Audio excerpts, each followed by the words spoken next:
नारी जब हरतालिका व्रत करती है तो 16 श्रृंगार धारण करती है, नूतन वस्त्र पहनती है, नूतन श्रृंगार करती है, नैनों में सुरमा, लाली, झुमका, हार, पाटली, चूड़ी, पायल, सारा श्रृंगार करती है, संपूर्ण श्रृंगार, क्योंकि वो शंकर भगवान और माता पार्वती श्री गणेश जी महाराज का पूजन करने बैठ रही है। हरतालिका अखंड सौभाग्य का पूजन करने बैठ रही है। कुंवारी कन्या भी अगर हरतालिका तीज का व्रत करती है तो वो भी श्रृंगार कर कर बैठती है, भले मांग नहीं भरती पर श्रृंगार करती है, पूर्ण श्रृंगार।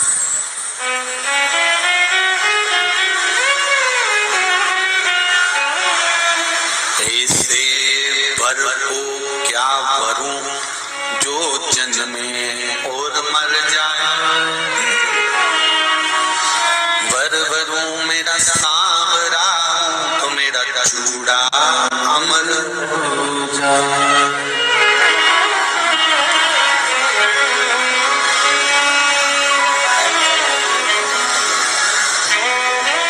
ऐसे वर को क्या जो जन्मे और मर जाए, वर वरूं मेरा सांवरा तो मेरा चूड़ा अमर हो जाए। जहाँ हरतालिका व्रत हो रहा है वहां पर आप घर पर पहली पूजन करने के बाद घर जाकर अपने परिवार को बता देना कि अब मैं रात को बार बार नहीं आ सकूंगी, अब मैं भगवान की आराधना करूंगी, पूजन करूंगी। हाँ, स्नान करने के लिए आई, तैयार होकर तुम मुझे छोड़ आना, फिर मैं पूजन करूंगी वहाँ। वो हो सकता है आना जाना, पर थोड़ा बैठ कर सत्संग, भजन, कीर्तन, श्री शिवाय नमस्तुभ्यम या पंचाक्षर मंत्र नमः शिवाय, षडाक्षर मंत्र ओम नमः शिवाय, या भगवान का भजन वहाँ बैठकर करते हैं। गड़बड़ी कर दी, मनोमयी ने शंकर जी की आराधना करी, पूजन करी और अपने पति से कहा, स्वामी स्वामी क्या बात है मनोमयी, एक निवेदन करना चाहती हूँ, बोलिए क्या आप शंकर भगवान का विसर्जन कर आ जाएंगे? हाँ, चले जाता हूँ।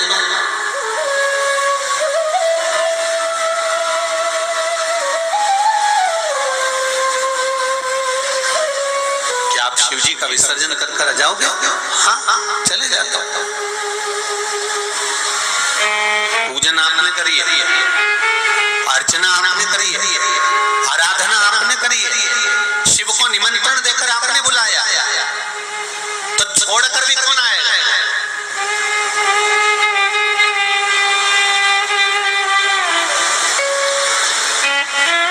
एक गलती हो गई, मनोमयी कक्ष में रह गई, शंकर भगवान को पाटे पर, जो भगवान शिव चौरंग पर पाटे पर केले के पत्ते पर बने थे पूजन जो हुई थी, वो सोबरी ऋषि लेकर चल दिए।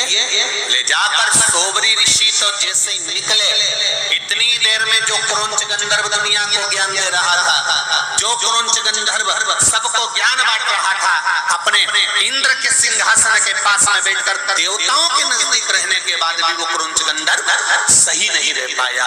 और सोबरी ऋषि की धर्म पत्नी सुबह सुबह जब माताएं आखिरी पूजन करती है शंकर भगवान की, तो माता पार्वती जी को सिंदूर दान करती है। सिंदूर दान कर कर माताएं अपनी मांग में सिंदूर भरती है। हरतालिका तीज कर आप लोगों को स्मरण होगा, आखिरी पूजन में जब माता पार्वती को सिंदूर का दान दिया, सिंदूर अपनी मांग में भरा, भरकर बस मनोमयी अंदर प्रवेश कर रही थी, इतनी देर में क्रौंच गंधर्व उस घर के अंदर प्रवेश कर गया और दरवाजा उसने बंद कर लिया, द्वार बंद करा।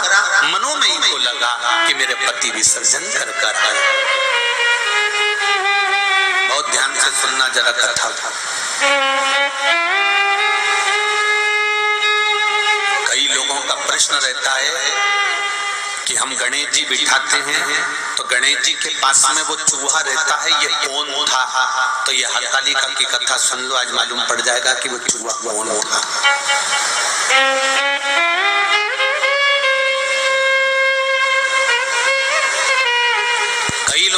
प्रश्न है कि गणेश जी के साथ जो चूहा रहता है, हम गणेश जी बिठाते हैं तो चूहा साथ में रहता है, तो वो चूहा कौन था? तो उनको मालूम होना चाहिए कि चूहा कौन था, क्या गड़बड़ी कर गया था कि चूहा बन गया था। स्मरण होना चाहिए आपको।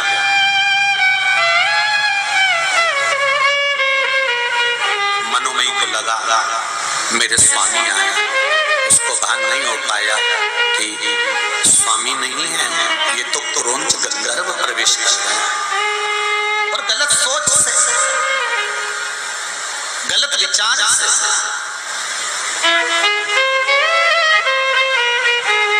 बहुत ऊंचे पद पर बैठ जाना या बहुत ऊंचे पद पर बैठ कर अच्छे रह लेना, ये भगवान की कृपा से ही हो सकता। ऊंच निवास नीचे कर देख न सकरा, बहुत ऊंची गादी पर बैठ जाओ, बहुत ऊंचे सिंहासन पर बैठ जाओ, बहुत ऊंचे अहदे पर बैठ जाओ, बहुत ऊंचे सिंहासन पर बैठ जाओ, और बैठने के बाद अपनी चित्त, अपनी बुद्धि, अपना विचार, अपनी वाणी, अपनी सोच सही बनाकर रख लेना बहुत कठिन है।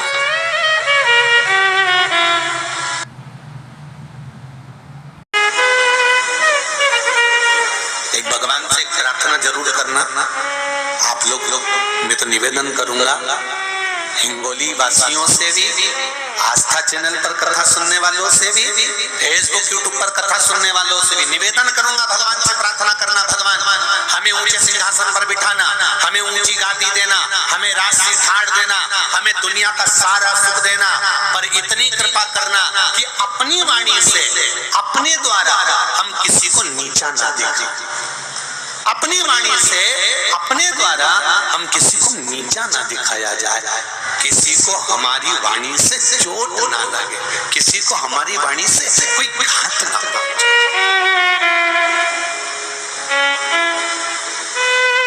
हम कई बार कथा में कहते हैं, आज फिर कह रहे हैं, आपका मन कथा में लगे तो आप कथा सुनो, आपका मन करे किसी और वाला महाराज कथा कह रहा है उसमें कुछ स्वार्थ तत्व है तो आप सुनो, नहीं है आपके हाथ में रिमोट है, आप टीवी बंद कर दो।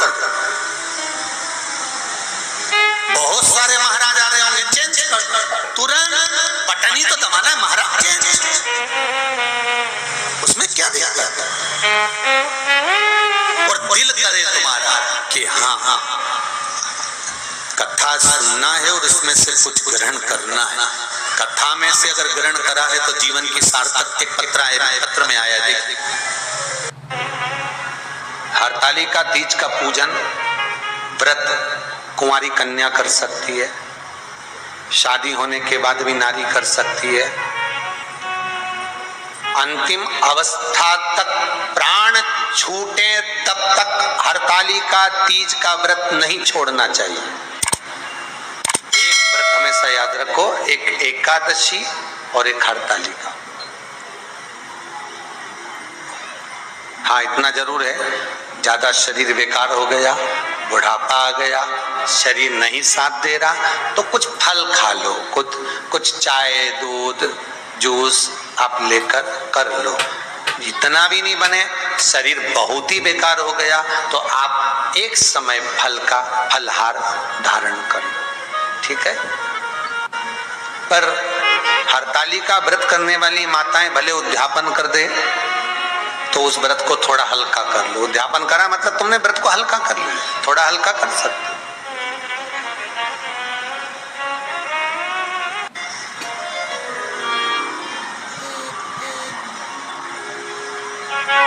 हरतालिका तीज का जो व्रत का उद्यापन करते हैं उसमें 5 चीज रखते हैं ना, 5 कपड़े स्त्री के, 5 कपड़े पुरुष के, 5 तरह का अनाज, 5 तरह का फलहार, 5 तरह का फल। तो 5 तरह का जो फल रखाता है हरतालिका तीज के उद्यापन में, दुनिया के लोग उस 5 तरह के फल को, केला गिन ले, पपीता गिन ले, मौसम्बी गिन ले और अनार गिन ले, संतरा गिन ले, सब कुछ गिन लेते हैं, पर उस 5 तरह के फल में धतूरे को नहीं गिनते। पर शिव कथा में वर्णन आता है, हरतालिका तीज के उद्यापन में लिखा हुआ है, सबसे पहले 5 फल अगर गिनना है तो उसमें पहले धतूरे को गिनो, क्योंकि शंकर को वो प्रिय होता है, शंकर उसको स्वीकार कर लेता है। और धतूरा शंकर भगवान को क्यों चढ़ाया जाता है उसका प्रसंग आपको पहले भी कहा, आज फिर कहते हैं। धतूरा जब हम भगवान शंकर को समर्पित करते हैं तो हमारा कोई कार्य अटक रहा होता है, जिस कार्य को बार बार एग्जाम में बैठ रहे हो, बार बार परेशान हो रहा है, बार बार इंटरव्यू देने जा रहे हो, नहीं हो रहा, एक बार धतूरे को हृदय से, भगवान को प्रेम से, करुणा सागर मेरे शंकर को दिल से एक बार वो धतूरा भगवान से विनती कर कर उसको चढ़ाओ तो सही, भगवान तुम्हारा कार्य सफल कर देगा। और दिल से चढ़ाना, हृदय। कालिका तीज की पूजन करने वाले को चाहिए कि बालू का, मिट्टी का शिवलिंग बनाना चाहिए। फुलेरा जो बनाया गया है ऊपर शंकर जी के ऊपर लटकाने के लिए, टांगने के लिए, उसके नीचे शिव, पार्वती, गणेश जी की सुंदर बालू की मूर्ति बना लेना चाहिए, पार्थिव लिंग का निर्माण कर लेना चाहिए। शिव की आराधना करना चाहिए।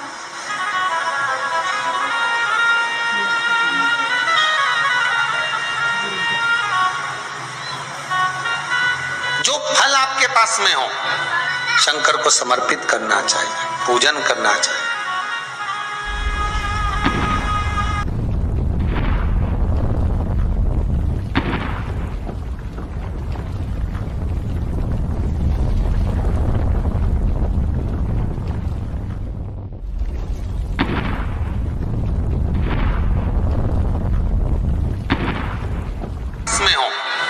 शंकर को समर्पित करना चाहिए, पूजन करना चाहिए, आराधना करो। सबसे पहली पूजन हरतालिका तीज की प्रदोष काल के अंतर्गत हो जाना चाहिए, शाम के समय पर। प्रयास करा करो प्रदोष काल के समय पर पहली पूजन हो जाए तो ज्यादा अच्छा। पर लोगों की आदत रहती है कि 8 बजे तक, 8:30 बजे तक, 9 बजे तक पहली पूजन करें, फिर दूसरी आराम से, फिर तीसरी, फिर आराम से, फिर चौथी। तो ऐसा सब अपने अपने हिसाब से। पर शास्त्र रीति कहती है कि प्रदोष का जो समय होता है, प्रदोष काल जो होता है, शाम का जो समय होता है, उस समय पर हरतालिका तीज की पहली पूजन हो, जिससे आपका स्मरण चित्त शंकर भगवान में उस घड़ी, उस पल, उस क्षण में आप शिव के हो जाएं और शंकर आपका हो जाए। हाँ, अगर किसी के आने में देरी हो, कोई आ नहीं पा रहा है, बहुत देरी हो रही हो, तो हरतालिका पूजन व्रत वर्णन करता है कि शिवलिंग का निर्माण, पार्वती जी की मूर्ति का निर्माण, गणेश जी का निर्माण और फुलेरा जो बनाया हुआ है, ये प्रदोष काल के पहले बनकर तैयार हो जाना चाहिए।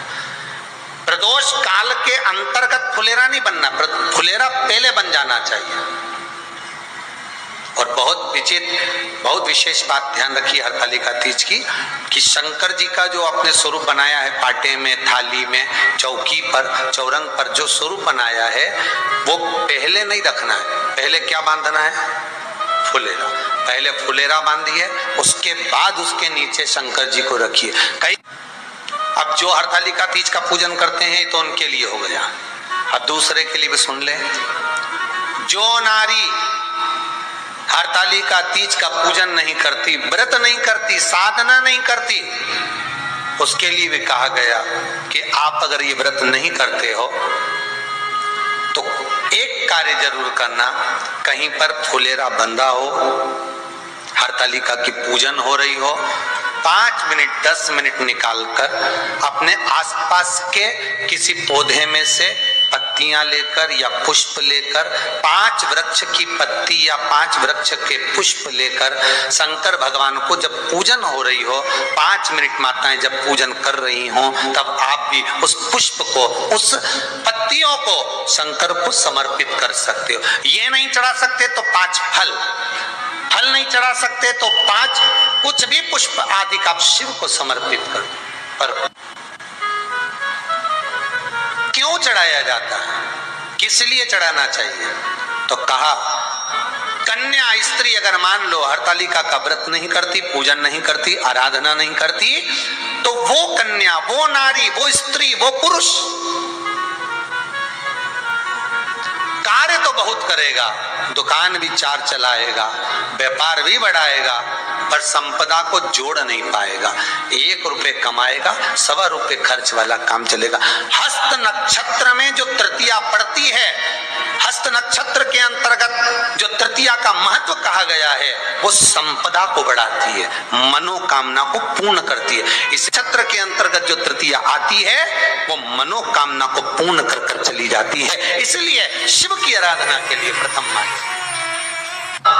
हस्त नक्षत्र में किया गया दान, हस्त नक्षत्र के अंतर्गत तृतीया के दिन किया गया पुण्य, हस्त नक्षत्र में तृतीया के दिन किया गया श्रृंगार, हस्त नक्षत्र में तृतीया के दिन करा गया अपना सुंदर सिंदूरा, भगवान का आनंद, 5 तरह के वस्त्र, 5 तरह के स्त्री के वस्त्र, पुरुष के वस्त्र, 5 तरह का फल, 5 तरह का अनाज, ब्राह्मण को बुलाकर ब्राह्मणी के साथ आप या तो ब्राह्मण से उद्यापन करवाएं या फिर आप स्वयं भी करते हैं, तो शिव को समर्पित करके ब्राह्मण और ब्राह्मणी को भोजन कराकर वो भाग प्रदान करें। यही हरतालिका तीज के उद्यापन का वर्णन आता है। सुंदर भाव से हरतालिका माता आप सभी की मनोकामना पूर्ण करे। हर हर महादेव।